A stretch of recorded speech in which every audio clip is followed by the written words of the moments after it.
kalau pencapaian anagami itu berarti kelahirannya itu kan di alam Brahma ya, Bante ya.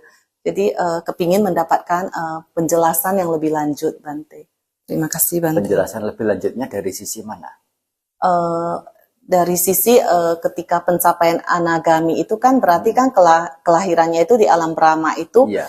berarti apakah akan bisa jatuh kembali seperti itu sih Bante ya. Oh, iya. Kalau Sakadagami kan kalau nggak salah itu 7 kali ya, Bante. Sekali. Sakadagami. Oh, Sakadagami sekali. Kalau yang Sotapana. oh Sotapana ya, saya salah. 7 kali. Paling banyak 7 kali. Ya, itu sih Bante itu. Namanya ya duduk biasa saja Bu, yang nyaman. Ya. Duduk bersila boleh bersimpuh puja. Sesuai dengan namanya, anagami. Dari kata nak dan agami. Agami. Agami artinya ia yang datang. Ditambah dengan nak artinya tidak. Artinya dia yang tidak datang lagi. Datang kemana? Datang ke alam-alam nafsu. Seorang anagami bisa juga, anagami itu kalau berada di alam Brahma, itu sesungguhnya ada 5 tingkat yang bisa juga terlahir di alamnya sana lagi. Tetapi tidak akan jatuh ke alam nafsu lagi, yaitu alam surga, seperti misalnya Catum Maharajika, surga para Nimita Pasawati, yaitu sebutnya adalah Kama Wacara Bumi. Termasuk manusia juga alam surga, alam sugati. Bagian dari situ tidak terlahir lagi di alam menyenangkan yang bersifat nafsu indrawi, apalagi alam sengsara. Nggak akan mungkin.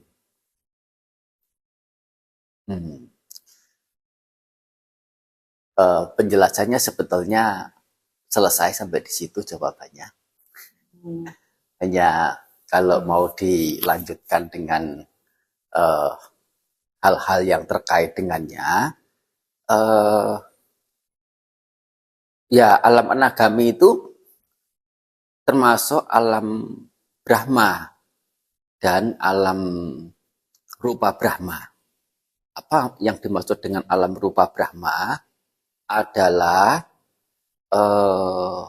makhluk-makhluk yang menggunakan objek berupa bentuk, berupa rupa Brahma, objek yang berupa rupa sebagai hal yang dicecar, yang ditatap dengan menggunakan nilai-nilai luhur, misalnya meta, misalnya asubha, misalnya ya yang lain-lain. Termasuk juga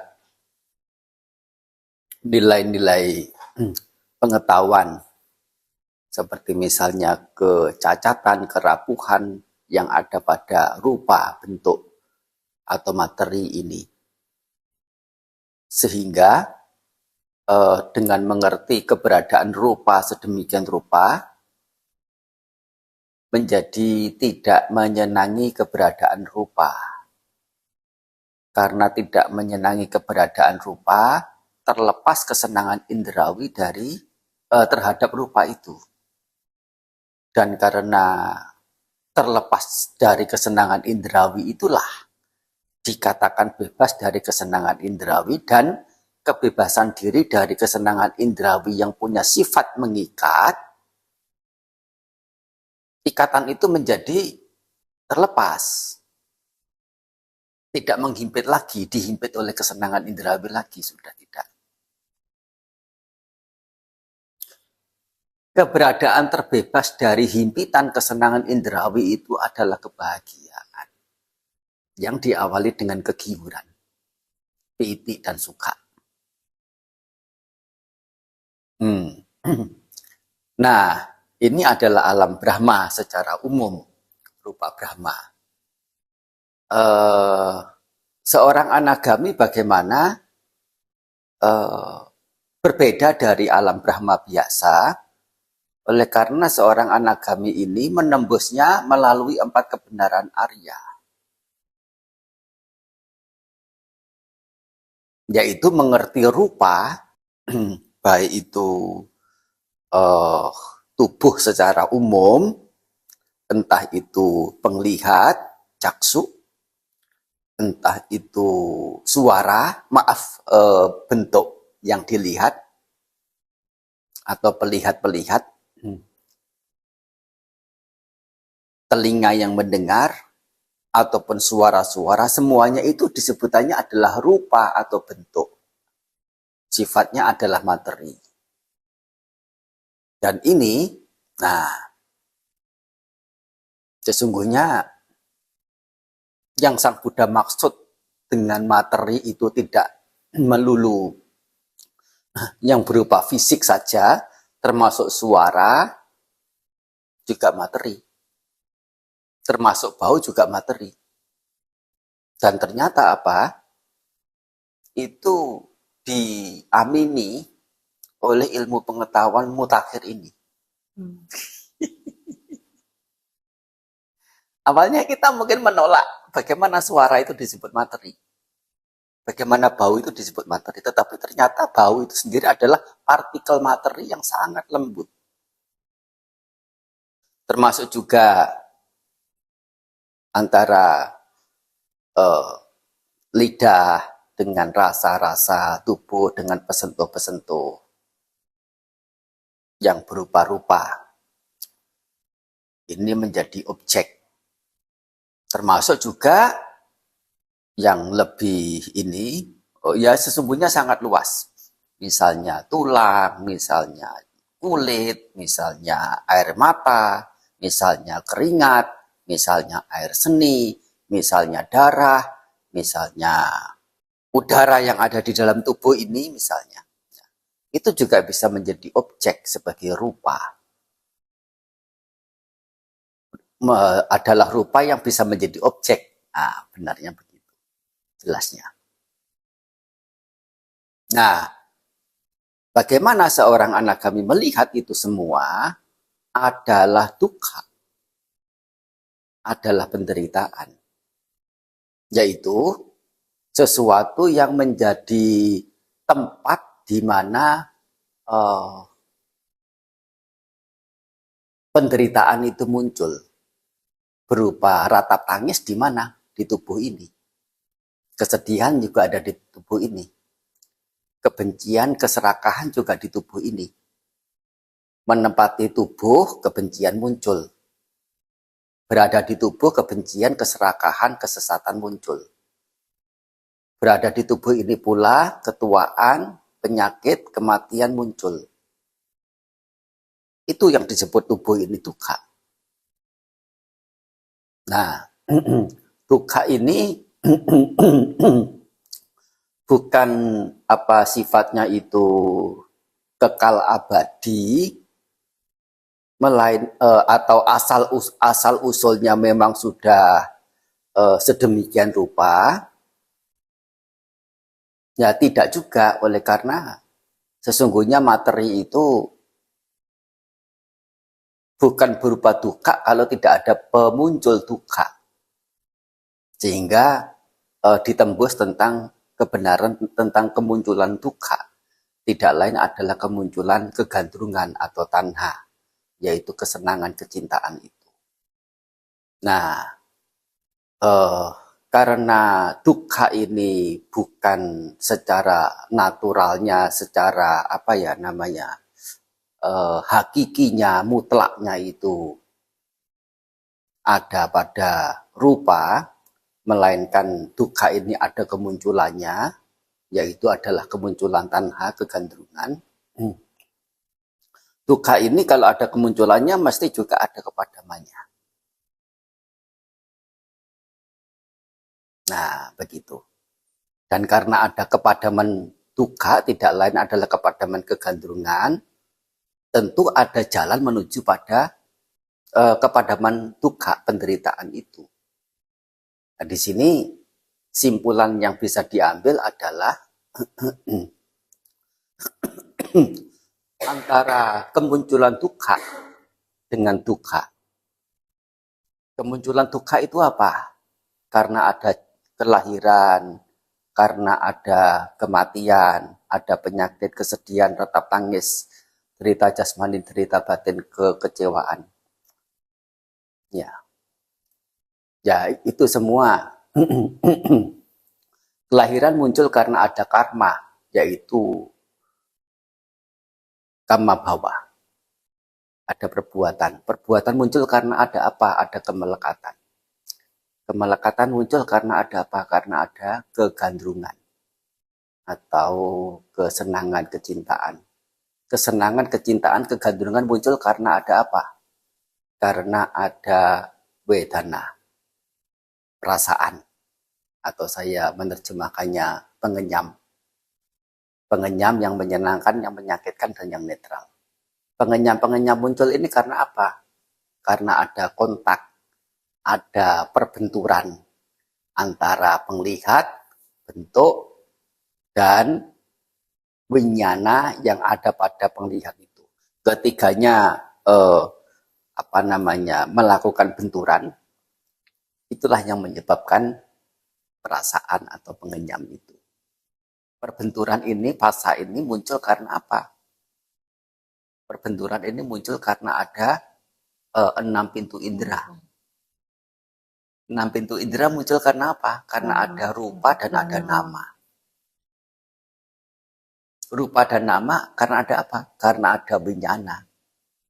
Winyana ada karena apa? Karena ada bentukan-bentukan lagi, yaitu bentukan jasmania, bentukan ucapan, dan bentukan batinia.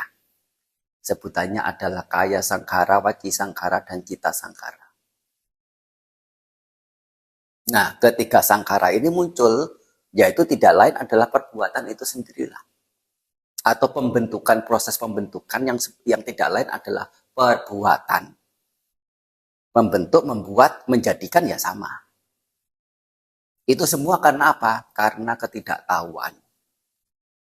Avijja. Selalu membentuk.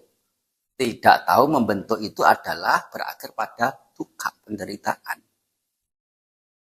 Nah, begitu. Jadi, dari 4 kebenaran Arya itu bisa masuk ke dalamnya itu dalam pemahaman tentang paticca samuppada dari sisi kemunculannya. Dukkha samudaya menuju pada dukkha. Kemunculan dukkha akan menyebabkan dukkha. Dan dalam 4 kebenaran Arya itu juga muncul paticca samuppada, kemunculan bersebab dari sisi kepadamannya. Yaitu apa? Saat setelah seseorang mendengar tentang 4 kebenaran Arya ini, menjadi punya pandangan yang benar, mengarahkan diri pada pemikiran yang baik benar, yaitu menjauhkan diri, menyingkirkan diri dari kesenangan-kesenangan indrawi dan kebencian. Menjalankan perbuatan yang baik, ucapan yang baik, penghidupan yang baik, daya upaya yang baik, pengingatan yang baik, dan keteguhan hati yang baik, di mana semuanya itu dasarnya adalah pengertian benar, pandangan benar, yaitu punya pandangan tentang 4 kebenaran Arya ini. Dan itu yang membawa pada kepadaman penderitaan. Itu adalah kemunculan bersebab atau kepadaman bersebab namanya. Kalau yang paticca samuppada ini kemunculan bersebab. Sedangkan kepadaman bersebab paticca nirodha, kepadaman bersebab. Karena avijja padam, sangkara padam. Karena sangkara padam, winyana padam. Karena winyana padam, nama rupa juga padam. nama rupa padam, Ya tanah. salaya tanah padam. Terus lanjutkan ya. Salaya tanah padam, basa padam. Basa padam, wedana padam. Wedana padam, tanha padam.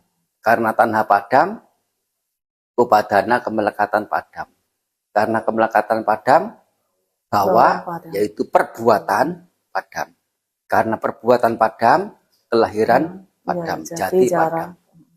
Karena jati kelahiran padam, jara marana, ketuaan kematian, kesedihan rata tangis, derita jasmani, derita batin, kekecewaan padam. Yaitu dukkha nirodha. Paticca samuppada bisa direalisasi juga di sana dalam 4 kebenaran Arya. Dan dalam 4 kebenaran Arya ini juga bisa dimengerti tentang keberadaan fenomena yang menjadi ciri umum berupa ketidakkekalan, di mana jika dukkha itu kemunculannya, jika dukkha itu ada kemunculannya, sewajarnya dukkha ini pula ada kepadamannya. Jika dukkha ini ada kemunculan dan ada kepadaman, yaitu rupa, wedana, sanya, sangkara, winyana ini ada kemunculan dan ada kepadamannya, berarti kelima hal itu adalah tidak kekal. Dan mengerti sebagai yang tidak kekal, apakah patut melekati kelimanya itu, baik rupa, wedana, sanya, sangkara, winyana. Dan kalau dilekati ya itu akan menimbulkan kekecewaan, penderitaan. Dengan tidak melekati, nafsu indrawi juga gugur, juga luruh, juga lirih, lengser, tertanggalkan. Karena tertanggalkannya nafsu ragawi, inilah disebut sebagai keterbebasan dari kotoran. Tidak gelisah, tidak panas, tidak tegang lagi. Tidak ada kepedihan, tidak ada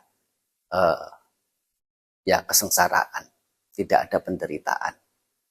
Melalui apa? Melalui penembusan 4 kebenaran Arya. Belum sampai nanti setelah menembus keberadaan tidak kekal, berlanjut ke keberadaan dukkha. Sesuatu yang tidak kekal mengerti ditengarai sebagai yang dukkha, yaitu tidak memuaskan, menyakitkan. Dan sesuatu yang dukkha itu patut dilekati, tidak. Yang menyakitkan itu sudah pastinya. Dan sesuatu yang memberikan penderitaan itu dalam masih dapat dikatakan, oh aku punya kendali atas pancakanda ini, atas 5 gugusan ini. Bisa aku buat begini, begitu. Aku pengen menderita ya menderita, aku pengen bahagia ya bahagia, aku pengen takut ya takut. Aku pengen merasa aman ya merasa aman. Bisa enggak? Enggak bisa. Di luar kuasa. Soalnya kalau berada dalam kuasa, tentunya tidak ada penderitaan. Ada penderitaan itu menunjukkan bahwa pancakanda ini di luar kuasa. Dan kalau memang di luar kuasa, bagaimana mengerti sebagai yang ada diri, yang kekal abadi, yang merasa mempunyai, memiliki, yang merasa bisa mengontrol. Nah, dengan mengerti sebagai yang tidak ada diri, yang tidak ada inti seperti ini di luar kuasa, ya tidak melekati lagi. Dan karena tidak melekati ya tidak ada kotoran batin, nafsu ragawi maupun kebencian. Dan karenanya dikatakan damai, tenang, tentram. Nah, dasarnya adalah 4 kebenaran Arya. Dan ini pengikisan batin dari kotoran-kotoran. Pengikisan kotoran batin dari batin. Ya. Pengikisan kotoran-kotoran batin dari batin. Ini yang benar. Bolak-balik ya, nggak jauh beda. Tapi dasarnya berbeda. Dasarnya adalah 4 kebenaran Arya ini. Sehingga pencapaian agami yaitu sama, pencapaian jananya juga sama, 1, 2, 3, 4. Bante. Antara anagami dan Brahma. Ya. Sebenarnya saya agak bingung ini sih Bante. Saya pernah dengar ketika alam kita ini mengalami pemusnahan kan akan ada lagi pembentukan kembali ya Bante Iya, ya. iya. Yang kalau dari agama sebelah itu kan disebutkan kiamat ya Bante ya. Ketika itu kan katanya akan ada dari alam Brahma, kelahiran yang turun itu dari alam Brahma itu relatednya gimana ya Bante ya? Berarti ini alam Brahma yang beda dengan yang tadi kita bahas dari Sang Anagami. Buddha mengajar Dharma itu kepada orang yang pada zamannya belum bisa menamai sesuatu itu secara filosofis oleh karena tidak ada alat. Sekarang ini sudah mulai ada alat, sehingga sesungguhnya Sang Buddha sendiri tidak mengakui hidup itu adalah hidup, makhluk itu adalah makhluk, tidak mengakui. Begitu. Jadi dari mana ini semua? Winyana dari mana? Wedana dari mana? Itu semua adalah kualitas rupa. Pada saat rupa itu dalam bentuk yang sangat sederhana, tidak ada yang namanya wedana, tidak ada yang namanya winyana yang sedemikian rupa sehingga memunculkan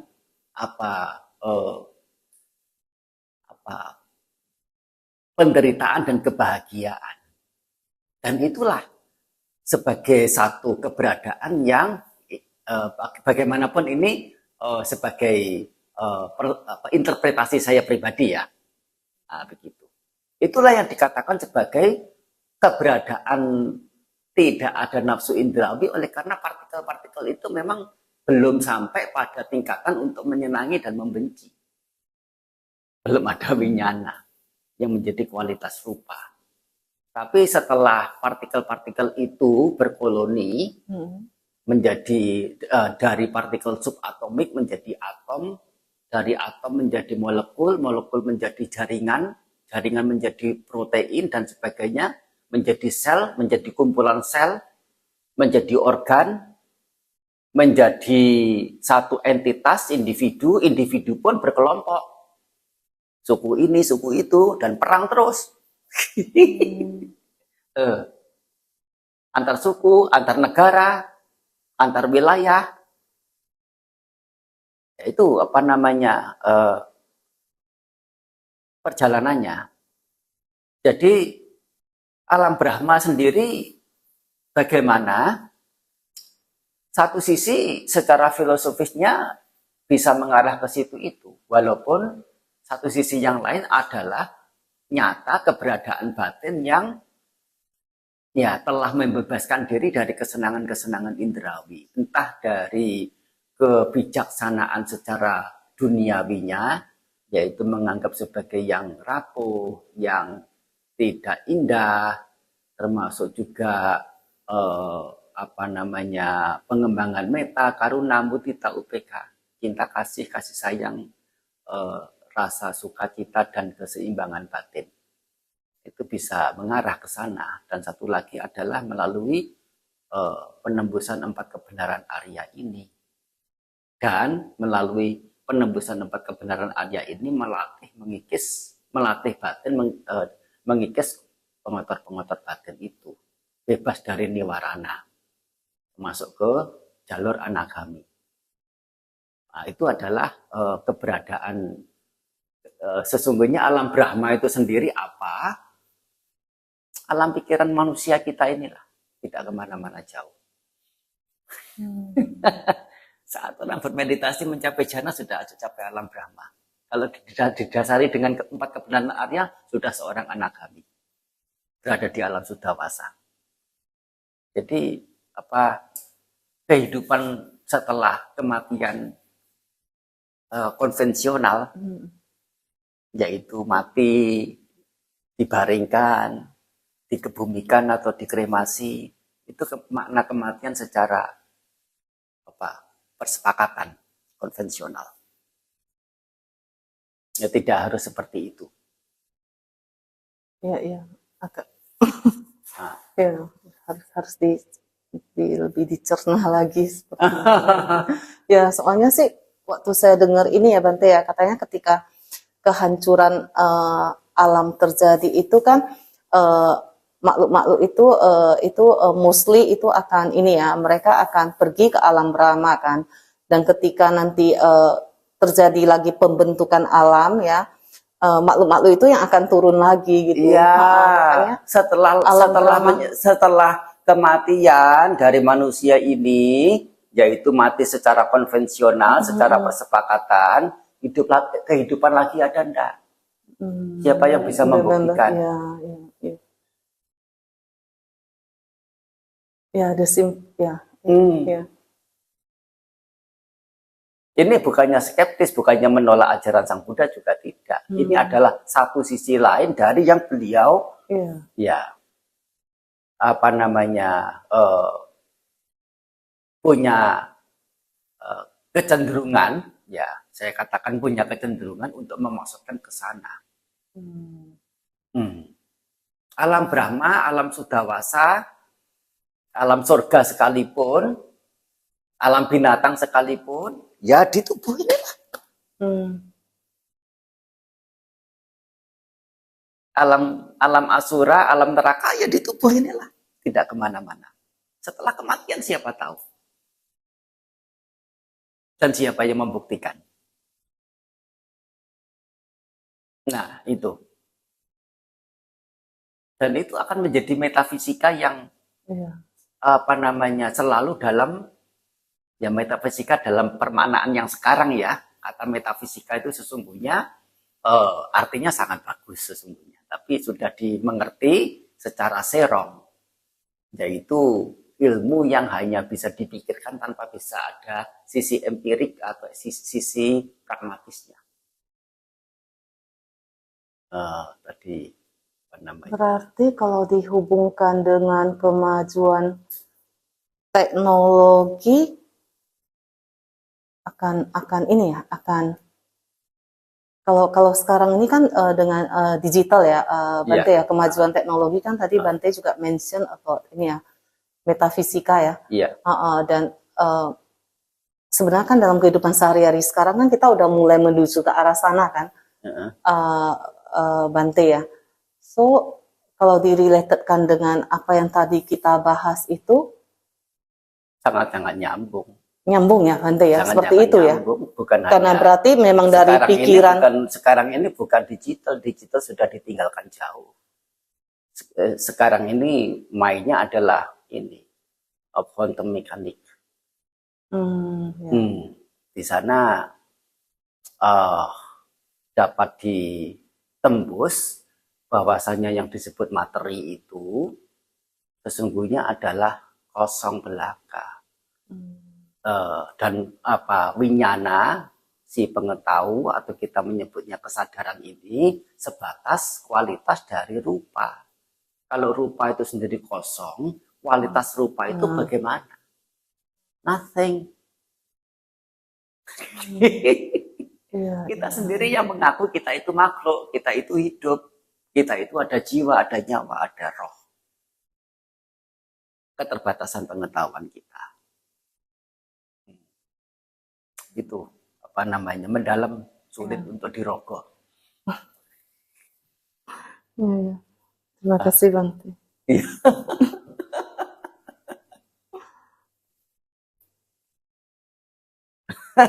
Ya oke lah ya. Anu mau